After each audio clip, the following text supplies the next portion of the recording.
So the midterm is going to be 1 hour. It is going to be next week, and it's going to be online. So let's talk about what that means.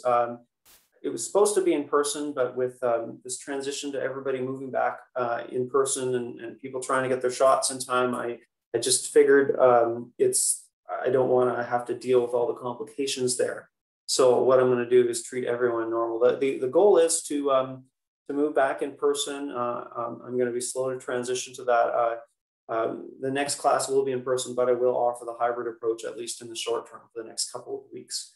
But the midterm is going to be online. And so let's talk about what that means using the lockdown browser. So maybe I could just ask the question, my understanding is that this is going to be standard being used for all the first-year nursing courses. Have you used it yet for any other course? Can somebody confirm or unconfirm that? Not yet. Okay, so this could be the first class. Oh, you're using it today. Okay, you're going to get a little bit of practice. Good luck. It's not too bad, but I'm going to give you some tips on this. So first of all, you need to treat it as an in-person exam. Okay, so that means you're not supposed to have any books or iPads or cell phones or anything like that. So you do need to study for it and prepare for it as if it was an in-person exam. What's really important that you do just to avoid any technical glitches, it's always a good idea to reboot your computer a few minutes before the exam, just to make sure it clears out any of the crap that's in the RAM data, and log into Moodle using your usual browser, so Chrome or Firefox or whatever. And so one thing I'm going to do, and I will send out the instructions later today, is I'm going to put a sample quiz on there. So it's just a 1-question quiz, and that way people can try it and make sure that their computer works, because it's going to go through some checks. It's going to ask you to test your camera. It's going to do all those kind of things, take a picture of you. And what the lockdown browser does is it observes you using your webcam. And what happens is that it has an algorithm that detects suspicious behavior. And if there's any suspicious behavior, then I would review that to make sure people are not cheating and whatnot. If you're having some problems during the exam or before, let me know. First thing to do is always reboot your computer and then try again. So I'd recommend logging into your exam a few minutes early just to make sure you can go through the process for that. I will be on campus during the midterm, and I will be in our usual lecture room. So if you do want to write your exam there, you can bring your laptop there and you can write your exam in that room, and I will be there for assistance. Otherwise, I recommend you find a quiet place, right, where you're not being bothered by anybody and you're not bothering anybody as well. And so that could be at home, or I think last year the library let people write there, or there might be other places on campus. But all those things will be evident when, if you have lots of activity in your background, then the lockdown browser is going to flag any suspicious activities. And anyway, so that's kind of an introduction to what that does. And what the lockdown browser does is it doesn't allow you to access anything else on your computer once you start the exam. So you can't switch to your email or Google or anything like that. And so it's designed to try to keep people honest. And I hope you are going to be honest. I'll tell you that last year I had some people that were not, and I take that very seriously. It goes straight to the chair, and the chair decides what to do with you. So please be honest, and everyone will be happy and all the better for it. One thing is going to ask you to do, and it is going to ask you to show your ID. This is not essential for the midterm, but for the final exam, I am required to ask for your ID. So just have your ID handy. If it's Cano ID, great. If you don't have your Cano ID, you can use something else like your driver's license. If you are using your driver's license, just cover up your address with your fingers or put a piece of tape on it. I don't need to know where you live. I just need to know that you do match the picture and name on your ID. Make sure you try that sample quiz. I'm going to be checking that everybody has done the sample quiz, okay? I shouldn't have to check, but I just want to make sure everybody can do it as soon as possible. I'm going to send out, like I said, I'm going to send out instructions this afternoon, and so give it a shot. Sounds like a lot of people have another midterm, so do it when you get a chance. By the end of the day tomorrow, I'm going to check to see who hasn't done it. I'm going to send you a reminder. I shouldn't have to send you a reminder, but I'm going to do that because I really want to make sure this works for everybody. Okay, I'm trying to avoid having as little stress as possible. Okay, so that's an introduction to what's going on. And like I said, I'll have a sample quiz up there so you get an idea what it looks like, and that will be set up later today as soon as I can get it set up. So let's talk about the actual midterm. The midterm is going to be worth 40 marks. You're going to have 1 hour to do it, and it's going to have a mix of different types of questions. So multiple choice, true and false, matching, fill in the blank, short answer. I'll give you some examples of what that looks like today, and it's worth 20% of your final grade. So topics 1 to 6, what does that involve? Way back to the very beginning, we had an introduction to microbiology. We were talking about the classification of organisms.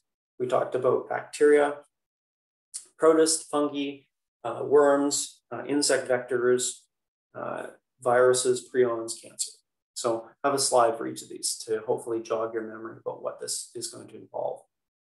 So just before I get there, I want to talk a little bit about studying. Hopefully this is not what studying looks like for you. Here are some suggestions about how to study. The best studying is studying that is constructive. So passive studying, just reading your textbook or watching YouTube is okay. It's better than doing nothing. But active studying, where you are writing things down, making your own notes, reviewing questions and being constructive, this is how you're going to form good memories on it. And there's many ways to do it. Some people do flow charts and mind maps. Some people do recipe cards.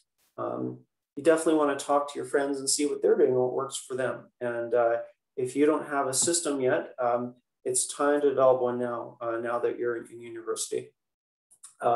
If you need help with this in the long run, we do have people at Student Services that can actually teach you tips for study. And if you want a referral, let me know and I can certainly send you in the right direction to the people that can help you with that to make an appointment. Some other tips, I have a practice midterm. I have study questions at the end of every topic. All of those things should be your study guide to help you get through and learn the material. And hopefully those study questions give you an idea of what some of the core essential areas are to start your study. Make use of resources. So, you know, my lecture notes are good, but they're not like really thorough. You may want to flesh some things out by consulting your textbook or the internet or making use of my office hours. I can certainly help you out with things like that. So if you have any questions about studying or you want some more tips, you can always talk to me later. So let's talk about topic 1. Topic 1 was an introduction to microbiology. So we talked a little bit about some history. So we had Antony van Leeuwenhoek, we had Koch, a few other things in there. We talked about the different types of microbes here. You might remember we talked about symbiosis. So we talked about mutualistic and commensal relationships and parasitic relationships. So know what those words mean. Go through, take a look at all the definitions. And every topic I have, I usually feature some different pathogens for different reasons. So Yersinia pestis, for example, was one featured there, and that's the one that causes the plague. So topic 2. Topic 2 was kind of an introduction to everything else. We did talk about cells and cell parts and some of the processes, and those were tested on the quiz. So I'm not going to ask you on the quiz what translation is, for example, or I mean on the midterm. I already asked you on the quiz. So I'm going to assume that you understand those things. But we did talk about naming conventions and a few other things. So review this topic. Like I said, it was a bit of a primer and introduction to all the rest of the topics in this part of the class. So topic 3 was on bacteria. And where is my, oh, I didn't realize that was doing that. For some reason, the title was missing. Take a look at the slides. You can review all these parts. So remember, one part of this unit is we talked about the different parts of the bacterial cells and what they do. So make sure you know what all these words are, what a flagellum is, and what it does for the bacterium. What is a pilus? What's it made of? How is it helping with disease? We didn't talk about inclusions, by the way. That's kind of like a food particle, not really that important. Quite a few organisms that we started talking about there. A lot of these organisms we will come back and talk about again. Some it was very minimal, like chlamydia. I'm not going to ask you about chlamydia on the midterm. I think I mentioned it in one slide, but it's going to come back later on in the semester. All of these were mentioned for different reasons in terms of, like Borrelia is an example of a spiral-shaped organism, and it's the cause of Lyme disease. And so we will come back and talk about most of these in some form or another. So topic 4, we talked about protists and fungi. So same thing with protists and fungi. We talked about a lot of different types of cellular features, so flagellas, cysts, other things like that. And here were the organisms there. Now, one thing to know about these organisms, it's important to know the organism name and sometimes the common name. And you can see sometimes there's overlap, right? Like toxoplasma is a good example. A lot of these diseases, the disease is just sort of the name of the organism with an osis at the end, right? So toxoplasma causes toxoplasmosis. Cryptosporidium causes cryptosporidiosis. Kind of hard to say some of those things. Other things might have kind of common names, like Giardia. Giardiasis causes, often nobody calls it that. Everyone calls it fever, even though it doesn't cause a fever. That's what everyone calls it. So it is important that you do know both names, the name of the organism and the name of the disease.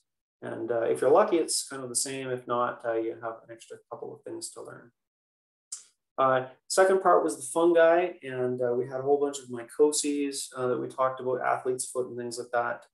We're going to come back and talk about them later on. And we did talk about 2 pathogens in particular, the blastomyces and the candida, which causes yeast infections. Try to finish up here in a minute or two. Sorry, I'm going over time here. Multicellular parasites. So we're talking about all sorts of things going on. We have different types of hosts, definitive and intermediate hosts. We have different things around transmission, and all of these diseases had different characteristics in terms of what was going on with them. One thing to know is which of these parasites are Canadian, meaning which ones are typically transmitted in Canada. That's something good to know as well. We also talked about, and there's my list of endoparasites. So I do have these slides posted on Moodle. So if you miss anything, you can get it off of Moodle. We also talked about ectoparasites. So the main ones, of course, are the lice, and I mentioned scabies as being a mite. And a bunch of these arthropods are also vectors, are responsible for transmitting various diseases. So lots to study. Topic 6 was on viruses, 6 virus families, representing a little more than 6 viruses because we have all the herpes viruses to remember, and a couple of different types of coronaviruses, and then the prions. All right, so I do have some sample questions here. I'll show you what they might look like, and I just want to talk about these sample questions, and then I'll let you go for the day. So multiple choice. There's going to be, I can't even remember how many I said I have, 10 or 15 multiple choice questions, and maybe about 5 true and false questions.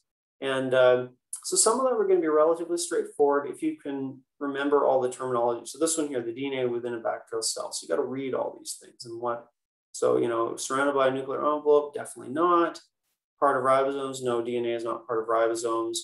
And so this is actually the correct answer. So you got to study your vocabulary and know what this is, for example, because that's going to help you. What is a nucleoid? So there's a lot of terms there. Usually when I read these things, I kind of go through and I like, nope, not that one. Nope, not that one. Linear chromosome, no, linear is in eukaryotes, so not that one. And then slowly I work my way down into what I'm hoping is the right answer. I'm going to always throw in a few difficult questions, by the way, just to reward the people that are studying really hard. And this is an example of a difficult question. Normally, I don't like asking questions like that, but like I said, I always like to throw in 1 or 2 difficult questions to really reward the people that have studied really hard. So this one here is asking you about the papillomatosis. So that's a human papillomavirus, and that's the correct answer. And you'd only know that from studying really hard. So just keep in mind there will be at least a couple in there that are going to be difficult. Matching. I'm going to have some sort of word and a definition. So you can see in this case, there's some words and definitions. I'll just go through this quickly. HIV is an example of an envelope virus. A tumor is uncontrolled cell division.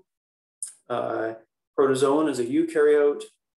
Prion is an infectious protein. And bacteria have flagella that rotate clockwise and counterclockwise. So fill in the blank. I'll have kind of traditional fill in the blank like this, where you've got asking you fill in the blank. Some fill in the blank will be more open-ended, just saying, give examples of something like this, diseases spread by arthropods. So you can see there's 2 examples of diseases spread by some sort of arthropod vector. So malaria is transmitted by mosquitoes, African sleeping sickness transmitted by the tsetse fly. All right, lastly, I'm going to have, I'm calling them short answer, but what I've done the last few years actually is they're going to be some sort of case study. So just like the case studies we've done in lecture, I'll have a case study, so a short paragraph describing what's going on, and then there'll be some short questions about them, kind of very similar to what we've seen in class. And the questions will be things that we've talked about in class. So look for that. Here's an old one. I find these open-ended ones are not too bad, except for now I have 60-something students, and it's a little bit harder to grade them. So that's why I have the sort of point form questions nowadays. So take a look. I think I have a sample question or 2 on the sample midterm of what the case studies might look like. And this is my last slide. So I apologize for going over time today. I'm hoping you found the midterm information useful. Watch your emails for the information on the midterm, and I will send that out this afternoon.